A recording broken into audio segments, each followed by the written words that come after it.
สุกบ่สุกเนี่ยขอไปกระบุบบุบบุบบุบเบิดละฟังหลังเทียกับหูเลี้ยงดอกพี่น้องดมน้ำหน่วยนี้หอมเจ๊เบิ่งก่อนนะ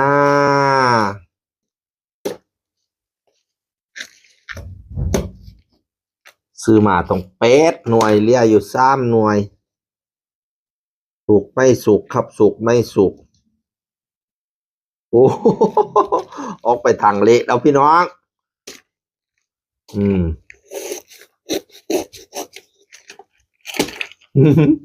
ยวบลงนึงแต่หน่วยนี่โคตรเราแค้นอยู่นี่นะแต่กระบุบบุบคือกันเว้ยเฮ้ยดูว่าเจ้าหน่วยนี้นำปะแต่ไม่หอมอ่ะแต่ลูกนี้หอมครับผมรอดูว่าจะแก่ไม่แก่ซื้อทุเรียนก็คือจังซื้อเล็กเลยล่ะพี่น้องเอ้ยทึกหน่วยอ่อนกะสวยไปทึกหน่วยแก่กะโชคดี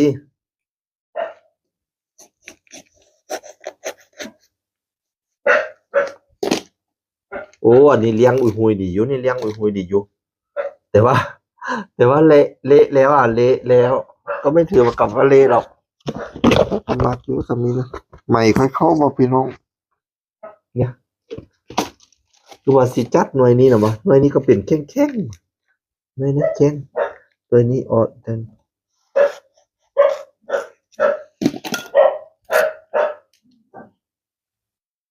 เหลืองอยู่ครับหน่วยนี้เหลืองอยู่มีบางคนมาก็ไปเรียกให้เนเห็นค่อยเรียกเราคือได้หน่วยแก่ดีแท้ว่าฉันว่านะโอ้ยหน่วยอ่อนก็ได้คือกันเด้อค่อยนะเรียกทึกทุเรียนอ่อนก็มีเด้อดูคือยังนี้มันคือจังซื้อเล็กนี่นะพี่น้องซื้อทุเรียนก็ได้เลี้ยงอุยหุยดีอยู่ค่อยมักอยู่คันเลี้ยงเช่นนี้นะแต่ว่ามันจะสุกเกินไหมอ่ะถ้าสุกเกินมันจะขมนะผมว่านะ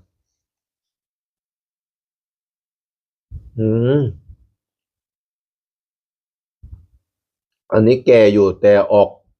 อกสุกเกินน่ะเคาะบ่เป็นกระยามเอ๊ะจะว่าพอดีบ่พอดี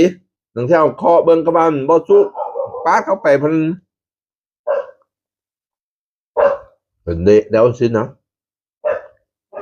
ไอ้จักหน่อยมันก็น่าเนี่ยแต่มันบ่หอมเว้ยเดี๋ยวพวกว่ามันเละว่ะถ้าเอาไว้อุ้ยเนี่ยลูกเนี้ยแ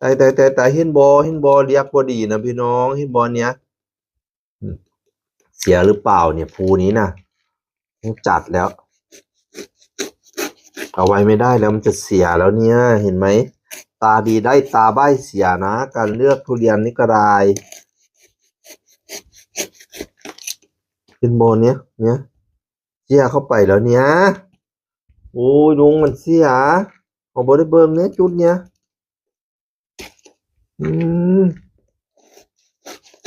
เสียบ่เสียก็สิกินกว่า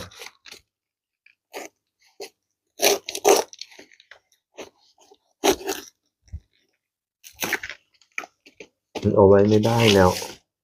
เชื้อรามันจะเข้าไปเยอะต้องปอกวันนี้ครับไหนนี่ตาดีได้ตาใบเสียภูโคตรใหญ่แต่ว่าภูนี้แพงจะชอบอยู่ในมันแข็งแต่ภูนี้อ่ะมันเสียเนี่ยเสียเชื้อรามันเข้ามาถึงตรงนี้นะแต่ผมก็จะกินนะครึ่งนี้นะ เพราะมันแพงชิมดูสิรสชาติก็ได้อยู่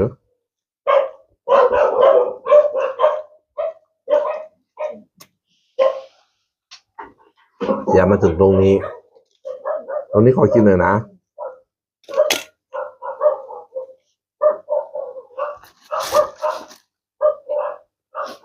นี่แหละพี่น้องเลือกทุเรียนนะ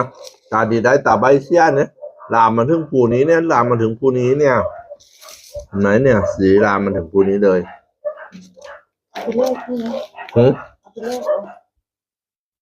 เลขได้เหรอเราเลือกเอามาแล้วมันเสีย แต่เปลือกบางดีอยู่เนาะ เปลือกบางดีอยู่ แล้วก็เนื้อก็แก่อยู่นะ ก็แก่พอใช้ได้อยู่ ก็เดี๋ยวตรงนี้อะตัดตรงนี้ทิ้งก็แล้วกันนะ เดี๋ยวพรุ่งนี้ผมจะกินเองพรุ่งนี้